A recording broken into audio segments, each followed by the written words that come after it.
Hi everyone, welcome back to the cocktail vlog. I'm Steve the bartender and welcome to the very first episode of my kitchen series. Reason I'm doing from the kitchen is because we've moved out of our warehouse and I don't have a studio there, and the new studio is still under construction. It's really hard to get trades, and also timber is apparently really hard to come across. So for the time being, I'll be hosting you from my kitchen. Today's video is kindly sponsored by Licor 43. They sent me some bottles. They've sent me their Licor 43 original and their Horchata. So firstly, with the original, it's a Spanish liqueur. I've used it in the videos before. I've referred to it as being a vanilla liqueur, but the name tells all.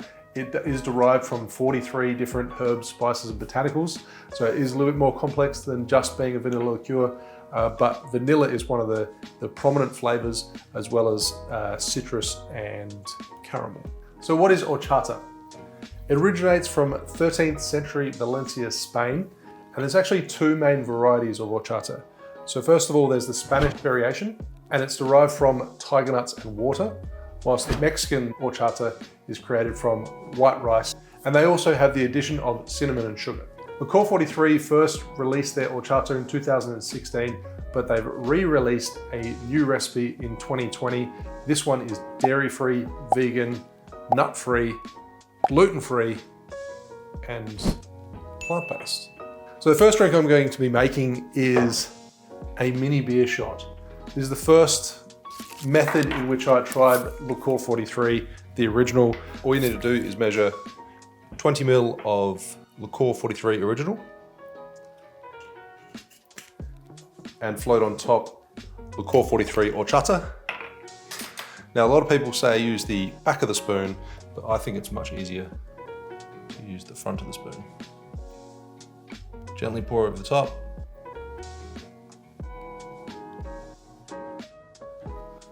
And it's as simple as that. Cheers.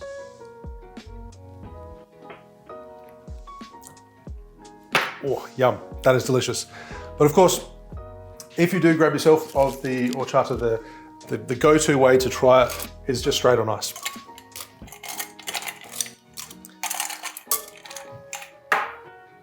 Measure 50 ml and pour it over ice.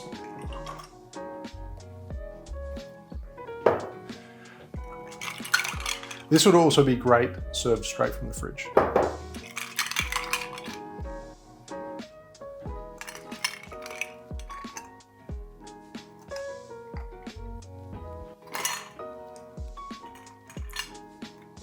It's really surprising the fact that it's not milk-based. It's plant-based, but yeah, you still have that creaminess and that richness. You have those aromatics and that bit of a citrusy cinnamon kind of note to it. This is dangerously tasty. I was trying to think of ways to mix Horchata into a cocktail, and I kept reverting back to just a really simple variation on a White Russian.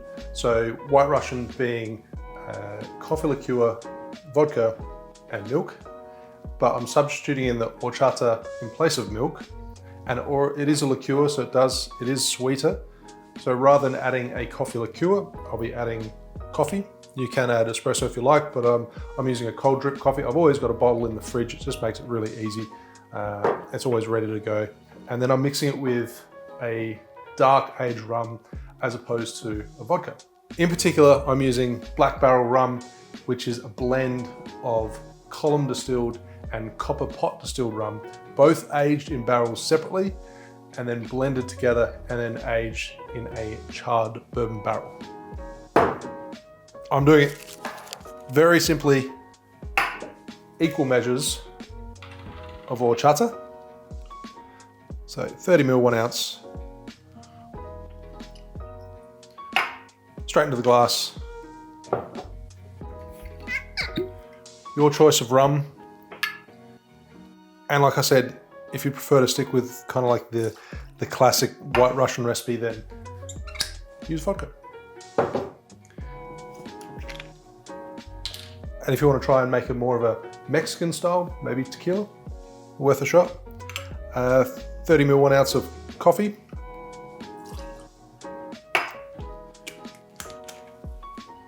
and plenty of ice.